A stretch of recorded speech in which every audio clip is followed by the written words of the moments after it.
जब विधानसभा चुनाव का ऐलान हुआ था तब इंडी गठबंधन बड़े जोर शोर से उतर गया था कि लोकसभा चुनाव में अभी ये काम पूरा नहीं हुआ नरेंद्र मोदी को हटाने का, तो वो विधानसभा में कर देंगे। मतलब लोकसभा चुनाव में नरेंद्र मोदी को हरा नहीं पाए तो विधानसभा चुनाव में मोदी को हराएंगे मिलकर। लेकिन यहां मोदी को हराने की बात तो दूर, ये तो इंडी के प्लेयर खुद मोदी की टीम से खेलने लगे ऐसा लग रहा है, क्योंकि इनकी आपस में ही तलवारें खींची हुई हैं। राहुल गांधी अलग तलवार लिए खड़े हैं, उनकी पार्टी कांग्रेस। अखिलेश ने अलग तलवार उठाई हुई है। केजरीवाल की तलवार तो हमेशा ही बाहर रहती है। कांग्रेस हो या समाजवादी पार्टी हो या फिर आम आदमी पार्टी, सब अपना अपना फायदा इस वक्त देख रहे हैं। हरियाणा से लेकर जम्मू कश्मीर और उत्तर प्रदेश से लेकर महाराष्ट्र तक इंडी गठबंधन में जो टेंशन है वो पब्लिक भी देख रही है बॉस, क्योंकि इंडी गठबंधन के 3 नेता आमने सामने आ गए, राहुल गांधी, अखिलेश यादव, अरविंद केजरीवाल। अखिलेश का सपना राष्ट्रीय पार्टी बनने का है, समाजवादी पार्टी को उन्हें राष्ट्रीय पार्टी बनाना है। केजरीवाल हरियाणा में सत्ता हासिल करना चाहते हैं, राहुल गांधी कश्मीर में कांग्रेस की वापसी चाहते हैं। और ये तीनों ही नेता ये काम गठबंधन के तहत नहीं करना चाह रहे हैं, क्योंकि अभी तक राज्यों के चुनाव को लेकर गठबंधन हुआ कहां है। अब आप खुद सोचिए कि मोदी विरोध और बीजेपी विरोध अब पीछे छूट जाएगा, अब ये आपस में लड़ेंगे, क्योंकि इनको सामने अपना फायदा दिख रहा है। आज इंडी गठबंधन में मचे इसी घमासान के बारे में आपको बताता हूं। सबसे पहले राहुल गांधी और अखिलेश यादव की बात कर लेते हैं, क्योंकि यूपी में तो 2 लड़कों की जोड़ी उन्होंने बनाई, इन्हें सीटें भी लोकसभा में यूपी में ठीक ठाक मिल गई। लेकिन अब इनमें मारामारी मची हुई है, क्योंकि अखिलेश यादव को लगता है कि कांग्रेस को तो उनकी वजह से फायदा हुआ है, नहीं तो यूपी में कांग्रेस को कौन पूछ रहा था भाई। उधर कांग्रेस को लगता है कि अखिलेश से अब काम निकल गया, तो फिर विधानसभा चुनाव में क्यों अखिलेश की पार्टी को भाग दिया जाए। लेकिन अखिलेश यादव भी दांवपेच में कम नहीं है। समाजवादी पार्टी ने जम्मू कश्मीर में चुनाव लड़ने का फैसला किया। ये समाजवादी पार्टी यूपी वाली, ये जम्मू कश्मीर जा रही है चुनाव लड़ने, जबकि जम्मू कश्मीर में कांग्रेस और नेशनल कॉन्फ्रेंस का गठबंधन ऑलरेडी हो चुका है। समाजवादी पार्टी ने हरियाणा में भी चुनाव लड़ने की तैयारी कर ली है, जबकि हरियाणा में कांग्रेस को लग रहा है कि वो तो अकेले ही काफी है। ये इनका गठबंधन है बॉस। जम्मू कश्मीर और हरियाणा वो राज्य हैं जहां कांग्रेस पूरी ताकत के साथ चुनाव लड़ने की प्लानिंग कर रही है, जिससे जरूरी है उसके साथ गठबंधन भी कर रही है। समाजवादी पार्टी शायद कांग्रेस की स्कीम ऑफ थिंग्स में फिट नहीं बैठ रही, लेकिन अखिलेश की प्लानिंग कुछ और ही है। अखिलेश यादव समाजवादी पार्टी को राष्ट्रीय पार्टी बनाने के लिए काम कर रहे हैं, और इस टारगेट को पूरा करने के लिए कश्मीर और हरियाणा में चुनाव लड़ने वाले हैं। कांग्रेस से गठबंधन की कोशिश भी कर रहे हैं, और गठबंधन नहीं होने पर अखिलेश कैसे कांग्रेस का गेम बिगाड़ सकते हैं वो बताऊंगा। उससे पहले सुनिए अखिलेश यादव ने हरियाणा में चुनाव लड़ने के सवाल पर क्या जवाब दिया। तो क्या हरियाणा में चुनाव लड़ेगी सपा? ये कहाँ चुनाव लड़ना है ये पार्टी तय करेगी, और भविष्य में समाजवादी पार्टी राष्ट्रीय पार्टी कैसे बने उस दिशा में समाजवादी कार्यकर्ता नेता हम लोग लगातार काम करते रहेंगे। समाजवादी पार्टी को राष्ट्रीय पार्टी बनना है, लेकिन अगर समाजवादी पार्टी राष्ट्रीय पार्टी बन गई तो फिर कांग्रेस का क्या काम। कांग्रेस क्यों अपना कॉम्पिटिटर तैयार करेगी भाई। हरियाणा कोई यूपी भी नहीं है जहां कांग्रेस को समाजवादी पार्टी की जरूरत थी। यूपी में तो खूब प्रचार हुआ था कि 2 लड़कों की जोड़ी आ गई, 2 लड़कों की जोड़ी आ गई। अब लड़के एक दूसरे को कौन ही मार रहे, हटो ना, थोड़ा दूर रहो। हरियाणा में कहां आ रहे हो। राहुल और अखिलेश आ गए, ये यूपी में खूब फैलाया, लेकिन अब ये सब विधानसभा चुनाव में नहीं दिख रहा। हरियाणा में तो यूपी के 2 लड़कों की जोड़ी आपस में ही लड़ने वाली है, क्योंकि बताया जा रहा है कि समाजवादी पार्टी ने हरियाणा में कांग्रेस से 5 सीटें मांग ली। इसके लिए कांग्रेस हाईकमान से चर्चा चल रही है। गठबंधन नहीं होने पर समाजवादी पार्टी कह रही कि हम 20 से 25 पे लड़ सकते हैं, तो या तो 5-2 नहीं तो 20 से 25 पे डैमेज सा हो। हरियाणा में विधानसभा चुनाव लड़ने के पीछे समाजवादी पार्टी के अपने लॉजिक है। हरियाणा में समाजवादी पार्टी अपने स्ट्रॉन्ग पॉइंट्स पर चुनाव लड़ने की तैयारी कर रही है। दरअसल हरियाणा में 11 सीटें यादव और 7 सीटें मुस्लिम बहुल हैं। इनमें से सपा ने चुनाव लड़ने के लिए 5 सीटें चिन्हित की हैं। अच्छा, ये 5 में मामला कुछ बन सकता है। इसके अलावा हरियाणा में करीब 15 लाख प्रवासी मतदाता हैं, जिसमें से 12 लाख मतदाता उत्तर प्रदेश के मूल निवासी। इन्हीं आंकड़ों के दम पर समाजवादी पार्टी हरियाणा में चुनाव लड़ने और राष्ट्रीय पार्टी बनने की दिशा में काम कर रही है। उसको लग रहा है कि भाई हो सकता है मिल जाए वोट, जीत जाए सीटें। लेकिन हरियाणा कांग्रेस को किसी भी कीमत पर समाजवादी पार्टी के साथ गठबंधन मंजूर नहीं लग रहा। भूपेंद्र सिंह हुड्डा और उनके बेटे दीपेंद्र हुड्डा लगातार अकेले चुनाव लड़ने की बात कर रहे हैं। इतना ही नहीं, ये दोनों ऐसी बात कर रहे हैं जो अखिलेश यादव को चुभ भी सकती है। 19 जुलाई को दीपेंद्र हुड्डा ने कहा था कि समाजवादी पार्टी का हरियाणा में कोई जनाधार नहीं है, राष्ट्रीय स्तर पर हमारा गठबंधन है, लेकिन राज्य स्तर पर समाजवादी पार्टी के साथ हमारा कोई गठबंधन नहीं। इसी तरह से 23 जून को भूपेंद्र सिंह हुड्डा ने कहा था कि समाजवादी पार्टी या आम आदमी पार्टी या अन्य दलों के साथ गठबंधन राष्ट्रीय स्तर पर था। भाई, हरियाणा में हमारा कोई गठबंधन नहीं है। यानी हरियाणा में समाजवादी पार्टी के लिए कांग्रेस के दरवाजे लगभग बंद हैं। यह अलग बात है कि अखिलेश यादव गठबंधन के लिए कांग्रेस आलाकमान से चर्चा कर रहे हैं। हालांकि लोग कह रहे हैं कि इसकी संभावना कम ही है कि कांग्रेस और समाजवादी पार्टी में गठबंधन हो पाएगा। तो यह तो कांग्रेस हमेशा से करती है। मध्य प्रदेश में कहां इनको सीट दी थी? वहां कमलनाथ ने इनको मिलने का ढंग से समय नहीं दिया था। अखिलेश यादव एकदम बमके हुए थे, नाराज थे। फिर जाके कांग्रेस सट गई यूपी में लोकसभा चुनाव में। अब काम निकल गया तो हरियाणा में क्या है, उधर खड़ो। ये वाला हिसाब चल रहा है। यानी बात समाजवादी पार्टी के जनाधार पर आ गई। कांग्रेस नेताओं के बयानों से समाजवादी पार्टी के अंदर नाराजगी भी है। वो नहीं कहेंगे कि तुम्हारा यूपी में क्या जनाधार था जी, तुम मेरे कंधे पे बैठ के लड़ लिए। सूत्रों का कहना है कि समाजवादी पार्टी ने कांग्रेस नेताओं के इस बयान को गंभीरता से लिया है और अब समाजवादी पार्टी आलाकमान भी झुकने के मूड में नहीं दिख रहा। सूत्रों के मुताबिक समाजवादी पार्टी लीडरशिप का मानना है कि अगर हरियाणा में सपा का दावा नहीं बनता है तो यूपी उपचुनाव में कांग्रेस का भी तो नहीं बनता है। अगर हरियाणा में सपा का जनाधार नहीं है तो यूपी में कांग्रेस का कौन सा जनाधार है जी? हरियाणा, महाराष्ट्र, जम्मू कश्मीर के आधार पर यूपी उपचुनाव में कांग्रेस को सीटें मिलेंगी। मतलब जितना उधर दोगे उतना ही मांगने आना, नहीं तो रहो कोने में खड़ा। ये बातें अभी समाजवादी पार्टी के सूत्रों के हवाले से आ रही हैं, लेकिन इसकी चर्चा राजनीतिक गलियारों में होनी शुरू हो गई। लोकसभा चुनाव के बाद समाजवादी पार्टी देश की तीसरी सबसे बड़ी पार्टी। ऐसे में पार्टी लीडरशिप को लगता है कि इंडी गठबंधन में समाजवादी पार्टी की हैसियत है बॉस, और यह हैसियत और ज्यादा होनी चाहिए।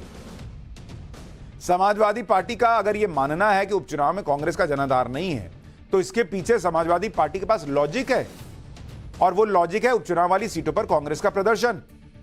यूपी में जिन सीटों पर उपचुनाव होना है वहां कांग्रेस ने 2022 में क्या किया था? कुछ नहीं। जहां उपचुनाव होना है उनमें से 8 सीटों पर कांग्रेस 6000 वोटों के अंदर सिमट गई थी। 6000 वोट बॉस। मीरापुर, कुंदरकी, खैर और फूलपुर में तो 2000 वोट नहीं आए थे कांग्रेस पार्टी को। सिर्फ गाजियाबाद में कांग्रेस को 10,000 से ज्यादा वोट मिले थे। यह इनका हाल है, और यूपी में इनको सब चाहिए, दूसरी जगह ये किसी को कुछ देंगे नहीं। अब आप ये भी देखिए कि अगर कांग्रेस हरियाणा या महाराष्ट्र में समाजवादी पार्टी को सीट नहीं देती है तो उसका नुकसान क्या हो सकता है। आपको मध्य प्रदेश का उदाहरण याद दिलाता हूं। 2023 में एमपी विधानसभा चुनाव में कांग्रेस ने समाजवादी पार्टी को एक भी सीट नहीं दी। गठबंधन नहीं होने पर समाजवादी पार्टी ने एमपी में 69 सीटों पर चुनाव लड़ा। अखिलेश यादव ने 6 दिन में मध्य प्रदेश में 24 रैलियां कर दी, रोड शो कर दिए। 4 सीटों पर समाजवादी पार्टी की वजह से कांग्रेस हारी थी। यानी समाजवादी पार्टी के तेवर सख्त हैं और वो अपना प्रचार करना चाहते हैं, कद भी बढ़ाना चाहते हैं, और ये राहुल गांधी के लिए बड़ी चुनौती है। ये है इंडी गठबंधन का सच। यानी इंडी गठबंधन जो बिना किसी विचारधारा के बना था वो अब लोकसभा चुनाव खत्म होने के 3 महीने के अंदर ही बिखरने लगा है। दवा में एक्सपायरी डेट नहीं होती है, वैसे इनके गठबंधन की एक्सपायरी डेट थी लोकसभा चुनाव 4 जून। अब वो वाला गोली खा रहे हैं तो रिएक्शन हो रहा है। हरियाणा की ही तरह अखिलेश यादव महाराष्ट्र में भी ताकत दिखाने जा रहे हैं। महाराष्ट्र में समाजवादी पार्टी के प्रदेश अध्यक्ष अबू आजमी ने चुनाव के लिए अखिलेश यादव से मुलाकात भी की।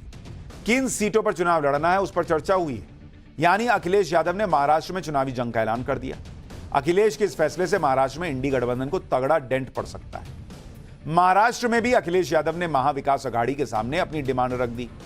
सूत्रों का दावा है कि महाराष्ट्र में अखिलेश यादव ने 12 सीटों की डिमांड रखी है। मुस्लिम बहुल और उत्तर भारतीय वोटरों वाली सीटों पर अखिलेश यादव की नजर है, लेकिन महाविकास अघाड़ी एक सीट देने के मूड में नहीं है। क्या बात कर रहे हैं बॉस, यहां आप लड़िएगा। समाजवादी पार्टी का मानना है कि लोकसभा चुनाव में वो महाराष्ट्र से दूर थी, एक भी सीट पर चुनाव नहीं लड़ा था। तो ऐसे में विधानसभा चुनाव में तो उसका दावा बनेगा ना भाई। लेकिन महाविकास अघाड़ी समाजवादी पार्टी को कोई सीट देने को तैयार नहीं। यानी महाराष्ट्र में भी टकराव तय है। महाविकास अघाड़ी से सीट मिलने का कोई संकेत नहीं मिलने पर अखिलेश यादव ने अपनी पार्टी को हरी झंडी दे दी और समाजवादी पार्टी फौरन महाराष्ट्र में एक्टिव हो गई। अखिलेश ने महाराष्ट्र में 12 सीटों पर कैंडिडेट लगभग तय कर लिए हैं कहा जा रहा है।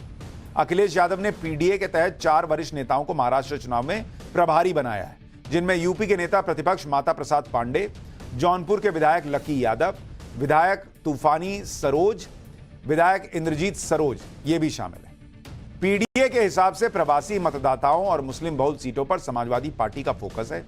महाराष्ट्र में समाजवादी पार्टी के फिलहाल 2 विधायक हैं और दोनों ही मुसलमान हैं।